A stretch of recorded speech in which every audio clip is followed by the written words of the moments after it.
Welcome to NovoEDTalks, where we reveal real-world strategies and expert insights from learning and development professionals. In every episode, we chat with practitioners, course designers, learning strategists, and business leads. We hear about their experiences in the learning industry and predictions for the profession and the trends that they're seeing. But before we get started, a little bit about NovoEd. Founded at Stanford's Social Algorithms Lab in 2012, NovoEd is a people-centric, capability-building platform that combines social and collaborative learning to drive performance readiness at scale. Through cohort-based experiences centered around human interaction, NovoEd taps into collective wisdom, placing each learner at the center of perspective, application, and expertise. Large enterprises such as 3M, GE, Marriott International, and Nestle partner with NovoEd to accelerate their critical initiatives, reconnect teams, and achieve rapid alignment through learning that is felt, experienced, and swiftly transformed into impact. Now, let's meet our guest for today's episode. All right. Welcome to the first episode of the NovoEDTalks podcast. I am here with Roxann Riskin, who is a well-being educator and instructor in mindfulness, relaxation, and yoga. Welcome, Roxann. We're so excited to have you here. Why don't you start by introducing yourself a little bit, talking about your role and your company? Hi, thank you, Melissa. I'm so happy to be here. Thank you for asking me, and I'm so happy to know about your new podcast sessions. This is great. I'm honored. I have a company I began in 2017 called Immersive Education Consulting, and that happened a little bit before the pandemic, and it happened just in time because my position that I held for over a decade at a prominent university in Connecticut was cutting my program, unfortunately. So it gave me the perfect opportunity to continue my postgraduate studies in e-learning and instructional design from the University of Washington. And shortly after that is when I found the NovoEd course in learning and design learning. And that led me to, I know it's a plug, I'm going to shameless. I'm not shamelessly plugging it. I am totally plugging it with greatness, with very proud of everything I've been involved with because of NovoEd's course that gave me the opportunities and the incentive to continue on learning. And I actually did my final project in mindfulness for professionals. And from that, it gave me like a launch pad to go ahead and into more graduate studies, and then writing courses and doing podcasts in relaxation and guided meditations. And finally, designing a course where I could teach in person. I wanted to get back to teaching in person. I had been teaching online yoga, mindfulness, trauma-informed mindfulness and yoga. So I kept upskilling and kept learning. And here I am now. I have a podcast station as well. And I'm in the process of writing a course for a university for the fall 2024. So I'm continuously growing out my small, tiny little business. That's so exciting and so unique and so interesting. Do you have kind of I feel like we were speaking earlier, like everyone could use a course in mindfulness at the very least. But who are your typical learners and what are some of their biggest challenges? It's a great question because I often have lots of people that want to have some type of well-being in their lives, but don't have they tell me they don't have the time.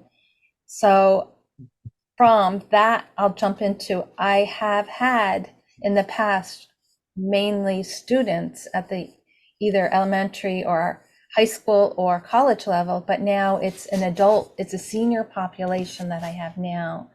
And their challenges are primarily of gaining access using the technology, that user experience, knowing how to use the technology that's easy for them. And that includes like finding I need to find apps that are easy for them. They're pretty good at texting. They're almost very proficient at texting.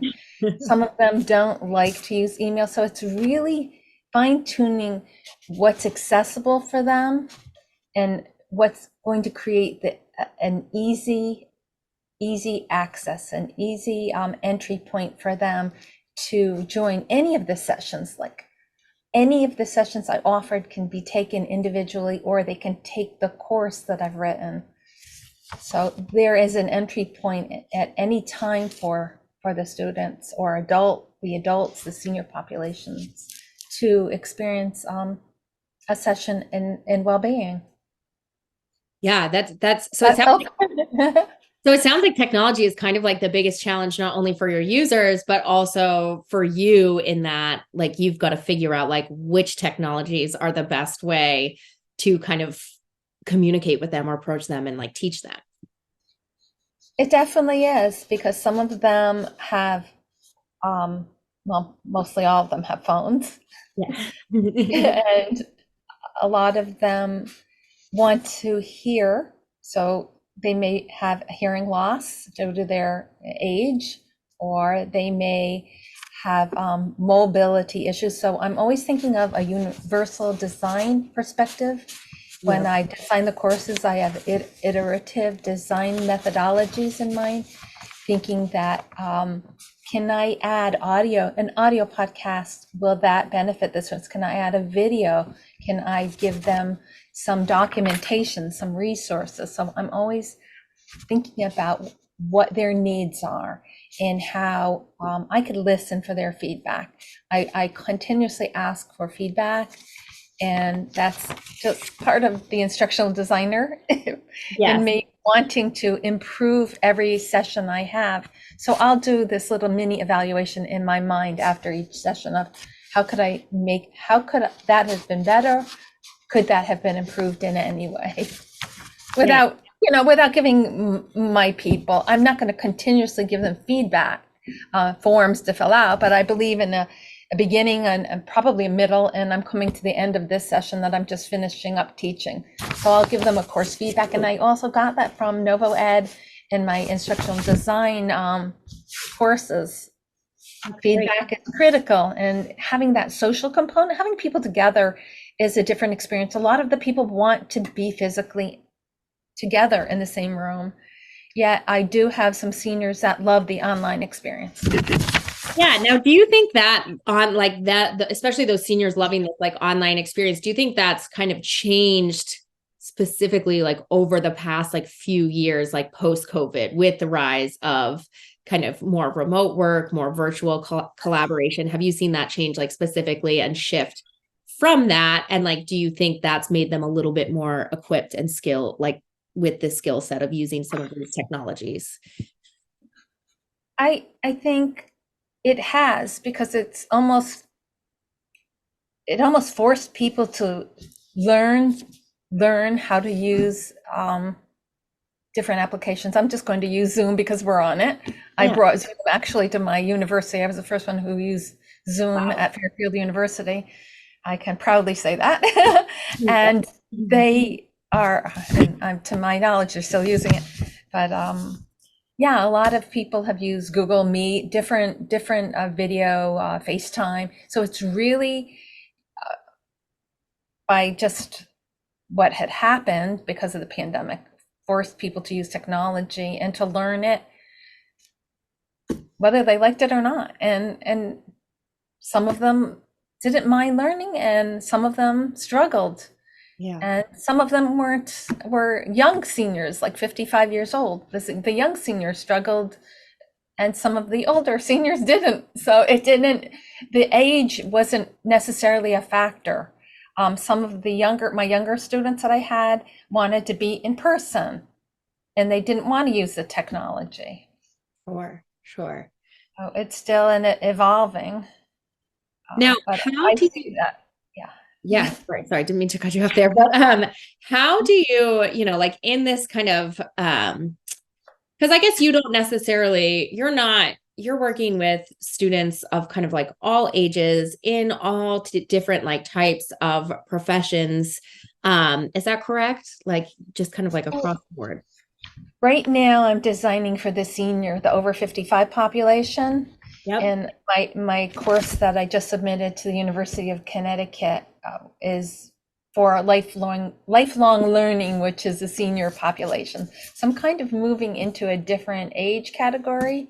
Yep. I formerly was at the college age student and elementary level. I still have my footprint in elementary school level, but more than anything else, I'm seeing this need, this gap in the senior population as our population gets older. Me, I'm in that group. There is not enough resources, and I was highly surprised that there is such a great need. In Connecticut, we have great university systems here, great colleges, and great hospitals, but there's a gap in healthcare and well-being for people over 55. So I'm filling that gap. And with NovoEd's, I'm just gonna plug it again, the Learning Impact course. It really gave me an opportunity to examine that even more closely and help me design what I've just finished. Well, I will just be finishing up next week. Yeah. It gave me insight. It gave me an opportunity to add to my skill set and to continuously improve myself. And if I had to sell my program, I did, because they welcomed me, not only because I told them, they knew there was a gap, but there was no one to fill the gap. So here I am. Yeah. Love that. It's so exciting that you're like off on this journey. Now, with this like course that you've created in mind, how are you going to like measure the effectiveness of this program, and like what are kind of the core KPIs that you would be looking to measure, in this program, whether or not like it's successful, not successful, and not necessarily like for not necessarily for like if the students or the learners themselves, like what they're gaining, but like from your standpoint, from like delivering this course, like what will help you define kind of whether it's successful or not? Well, the first thing I look for, I think we all do, is are people attending the course? Yeah. So it's just one data point. We need the seats. We need the people in those seats. And I think, once you have interest and on the topic and you're filling a need, that it would be to the evaluations and the feedback from the participants themselves would be through feedback, through observation, through feedback sheets, through discussions. So it's really gaining all those data points and then looking at those points in an evaluative way with the team that I work with, the two supervisors, and then we sit down and we kind of brainstorm. Did we call the course by the right name? Are we using the right messaging to engage the people? Are we sending out the information in a timely manner? So everything has to work together. We're all working together to make the courses successful. And then from that point, we see if we should revise anything, or change it completely. And I have skill sets in different areas, so I can change very quickly. And thanks to being a learning designer, I have the capabilities and the capacities to do that. Yeah, which I think is so important. And when NovoEd gets its third course on, I'll be taking that too. And I'm grateful for the Alex community, because I'm going to plug the Alex community. I've met the most wonderful people. Everyone should join the Alex community, because we're a phenomenal community of brilliant minds, educators, professionals, business, from all industries, from all countries. Yes, yes. To kind of expand upon that, since you brought it up, Roxann, the Lux is, we call it the Lux here at NovoEd. It is our online community of really anyone and everyone talking about all kinds of things, learning and development. We have a lot of conversations, I think mostly started by you, Roxann, about and not mostly, but a lot about AI and just kind of the future AI holds in learning and development. So yes, for all of our listeners right now, definitely go check out the Lux community and join in on some of the fun conversations there. There's lots of great people in there having really cool conversations. But back to talking about your work a little bit, Roxann. We've talked a little bit about this course that you're launching, but do you have an example of a successful kind of case study or learning and development initiative that you've launched in or worked on in the past that you saw be really successful, and kind of why or why not? Well, I've been working on doing podcasting, and I began last year. I had to stop doing that because I wanted to focus more on writing the courses and coming out of the pandemic. I think more people were opening up in my community. So I used Podbean, Podbean, as my open, it's not open source, but it was basically a great application to use for beginning podcasters, or it was really easy to put up a podcast without investing a lot of time and effort in being, it's just me. And I did actually have a guest podcaster that did a session. So I consider that it's still up and it's still there, and I want to add to it. And if I teach more courses, I want to be able to hire somebody part-time to help me bring more podcasts online in the same areas. Yeah, So, no. but it was challenging because it is just me doing all the work and the course design and the courses. So those are challenges for me. I run out of time, and I do get tired. Isn't that always the case, right?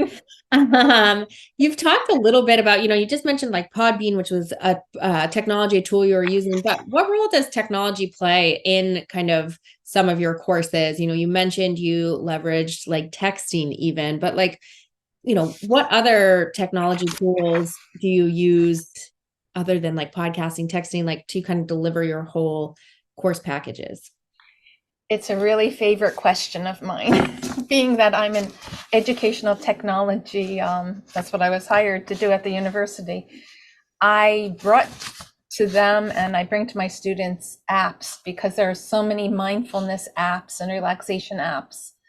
Yeah. There's hundreds of them. So I really hone in on which ones I want my students to experience. And I use the technology of QR codes. Yeah. I make free QR codes, and I either print them out and hand them to students and hand them to my participants or students. I call them my students, but sometimes if I'm writing them up, they'll be my participants, my learners. They're my learners. Learners, right? And some of them, oh yes, they're former heads of libraries, and they know this QR code thing they've heard of that at least 10 years ago, because I've been doing it for myself for 15 years plus when it first launched. So I use QR codes for technology, free. I just make the local library. You could share out links you could create book lists, resource lists, and you could just use text messaging or emails, anything I can to invite participation in a way that the learners feel comfortable.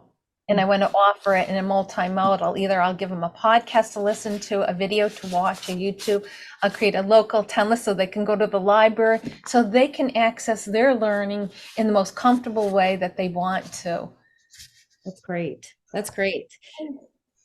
And I love that you make like obviously this is very like unique to the content that you're teaching, but the fact that you're making use of apps and maybe like well heard of like mindfulness and wellness apps, like the fact that you're like just utilizing that, I think is this really great way of bringing the real life into, like, because those are things out there, they're tools out there, like into kind of like what you're teaching. So you're And incorporating a technology.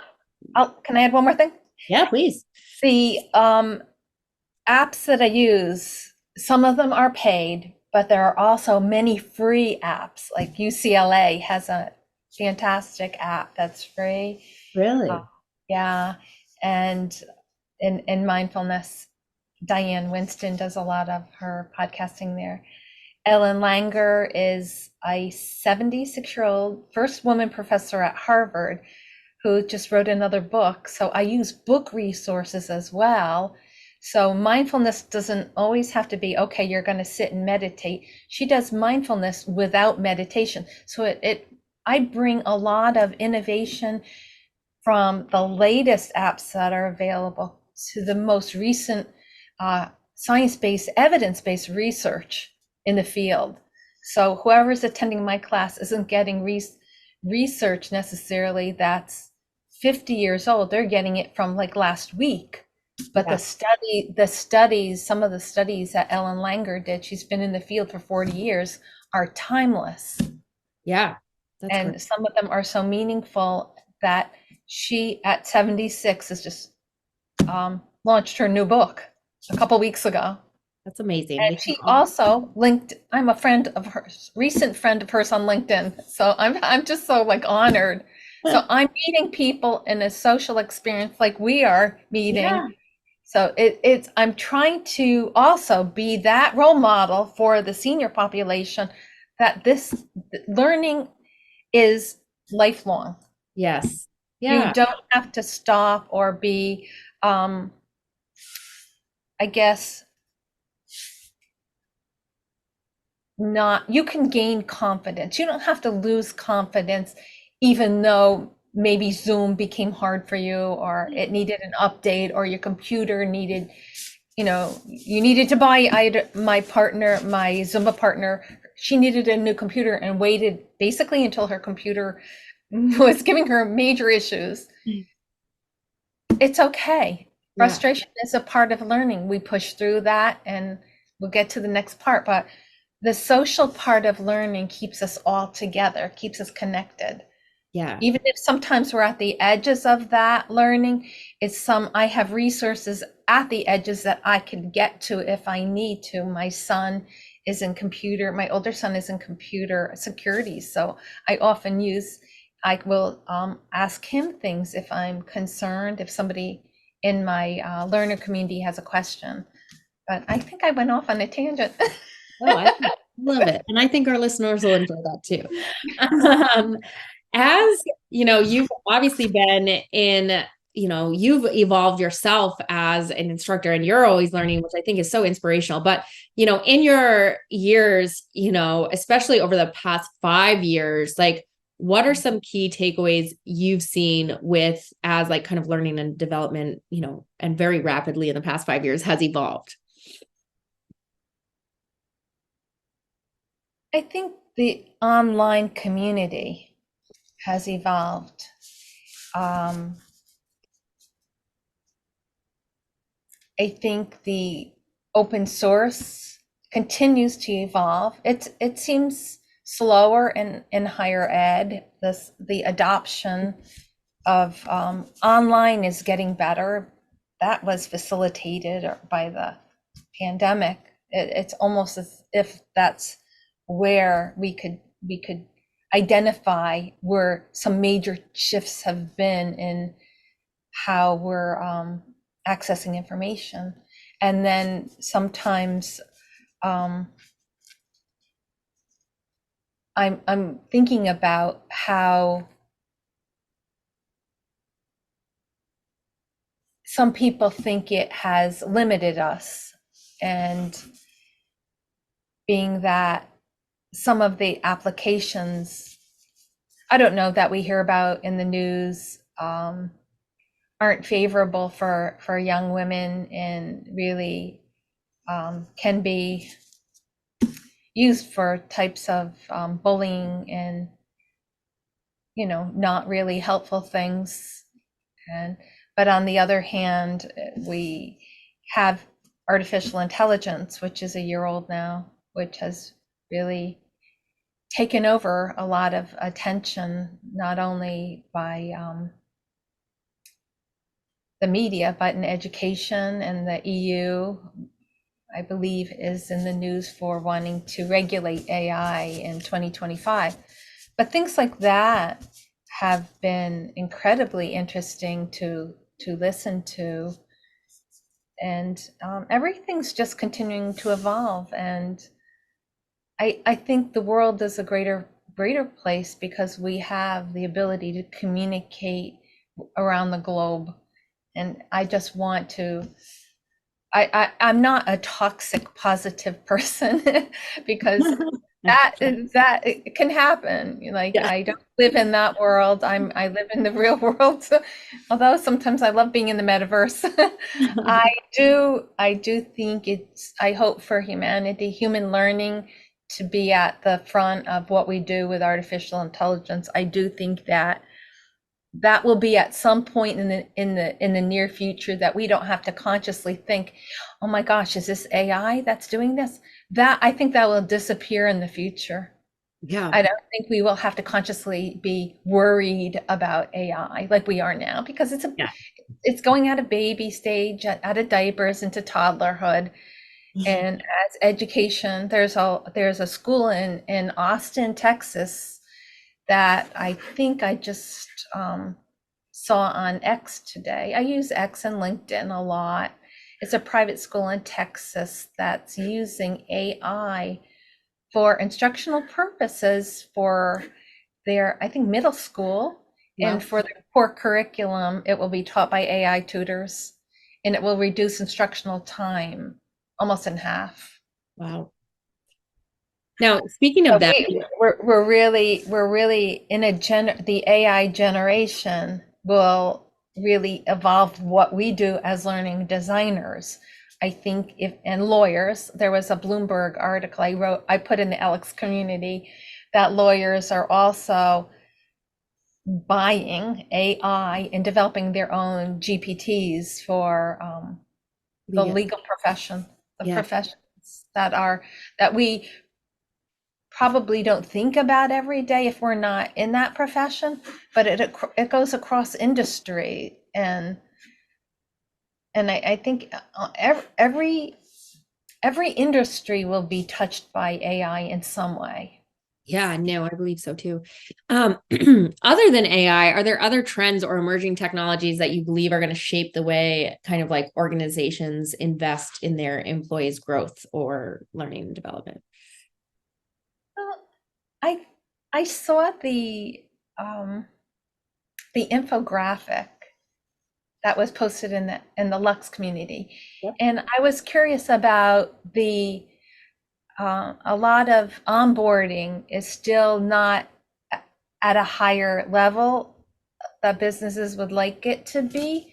So I'm curious about how learning designers will change that and make the onboarding in the business environments to reflect a higher percentage. And a lot of employees want to have peer and social learning versus classroom learning. That was part of the key takeaway from that graphic, and some other studies, some other websites that I recently read. So I think we have, there's some leverage room, and it will be scalable using AI. So I think there will be lots of room for this profession to grow and use it. And I do think AI is going to be in our vision, in our focus point for probably the next 5 years. And then it will gradually, we will just be so used to it being integrated into Microsoft, our browsers, like it is, it's getting there now if you're not noticing it, because it's in the news so much. Yeah.